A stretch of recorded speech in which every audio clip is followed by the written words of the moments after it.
Hi, my name's Phil. I like to talk about politics, and the winner from the poll from last week was about a top economist talking about, well, the Brexit economy of the UK going into a sort of no man's land. And, the economy can be a funny bunny, of course. We've already seen the damage done just by trying to leave the EU, with both workers and businesses leaving the UK for more stable shores.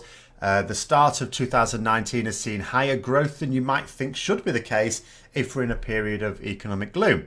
Now, Brexiteers will point to it and say that, Brexit is working for our economy. But of course it isn't. Businesses are leaving, not setting up shop. Productive migrants are also leaving and not being replaced, as indicated by the exodus of doctors and nurses leaving the NHS.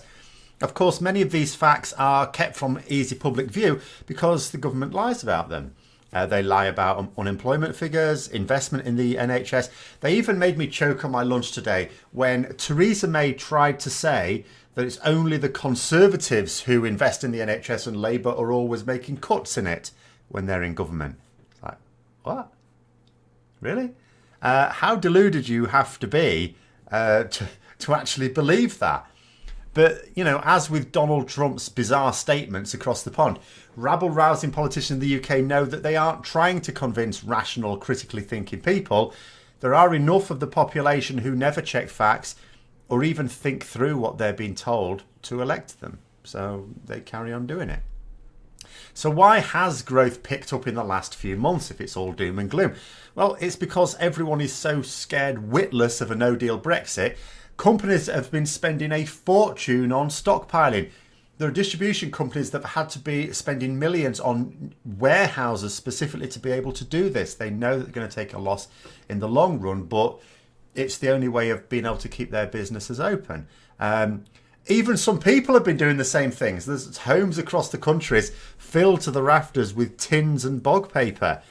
Our consumption appears to have skyrocketed in order to try and help us through potentially leaner times ahead if we did leave the EU in a disorderly manner. The level of stockpiling is by all reports unprecedented within the G7. There's simply never been anything like it before. It's also, of course, widened the trade deficit as we are buying a ridiculous amount of goods from overseas, especially from other EU nations. Economists had hoped that Brexit would be like the crash of a decade ago, a destructive force that we would eventually get past, although we never really did, other countries did. But the thinking now is that it's actually becoming a feature of the British economy, ingrained, if you like. I was reading an article that explained that a senior economist, Andrew Sentence, has described Brexit, as I say, as placing the UK into an economic no man's land. Businesses that remain in the UK are putting off long-term investment decisions. They're ready to invest, they're ready to expand, but they're putting off those decisions until they have clarity over the future. This means that they're, about to run down their stocks rather than risk over-purchasing if the worst came to the worst. That means that their suppliers are not getting as much business, of course, which will have a knock-on effect if it continues. And the longer it continues, the greater those effects will be. The government's own figures show appalling growth for the UK in the event of a soft Brexit and disastrous with a no-deal Brexit. It was only a few months ago that Brexiteers were yelling "abandon ship" as they were convinced that the EU was collapsing, citing a German recession, which still, by the way, hasn't materialised or is even predicted.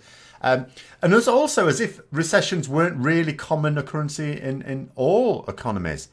But you can understand how people might think that a recession is the herald of doom when you realise that these people pay no attention to economic news or political news, and so aren't really aware of what it even means. This OECD chart shows the effect on our economy since the last referendum. From being at the top end of the range at the end of 2015 to dropping as it became clear that we might indeed vote to leave the EU, to being at the bottom end by the end of 2018 when it looked certain that we'd be leaving the EU. To have literally gone from the top growth in the G7 nations to the lowest, and we're still being told that Brexit will be good for our economies once we leave by some of its proponents. Not all of them, I accept. Some of them are saying, yeah, of course it's going to be bad for the economy. Nigel Farage, to be fair to him, is saying, of course it's going to be bad for the economy. Although that's not what he did say, did it? But it's what he's saying now. And when you look at parts of the UK which will be hit hardest. Many of them are regions where a majority voted for this destruction and still seem to. The northeast has been the hardest hit, as many foreign investments have already made the decision to pull out, even though factories are still in operation right now. And that's another thing to consider in this economic outlook. Many decisions to leave the UK have already been made by major employers. Regardless of what happens now, the decision has been made. But they're winding down decisions, not an overnight abandonment of the area. So those workers are still employed. And the effect on the economy is still currently muted because it's not having many effects other than other companies that might have relied on those businesses won't be investing anymore. But it will be hitting within the next 2 years as those operations are finally ended. So businesses within the UK, as well as those outside that may be considering investing, need the lay of the land to make decisions as to how to structure their future plans. We're not giving them that.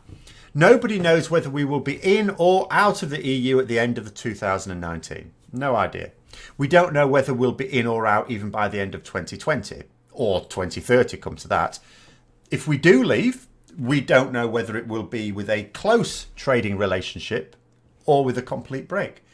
We don't know what the regulations will be for taxation, workers' rights, investments, buildings, any of the important elements of business strategy. We don't know what any of them will be in the next few years.